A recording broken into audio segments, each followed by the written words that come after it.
Tervehdys kaikki.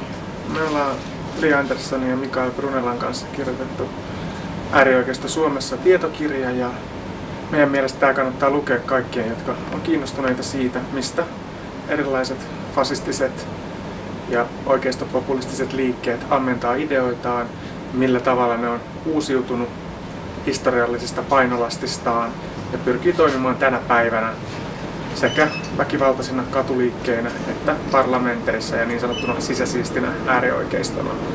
Näiden kahden ryhmien erot on lähinnä siinä, miten ne tekee politiikkaa. Niiden näkemykset on hyvin samankaltaisia. Sen takia meidän mielessä sekä fasisteja että populisteja on syytä analysoida samassa kirjassa.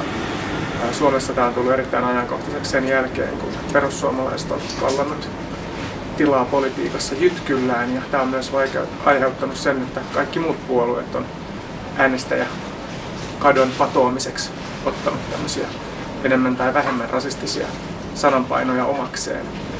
Jos nämä aiheet kiinnostaa, kannattaa lukea tämä tietokirja.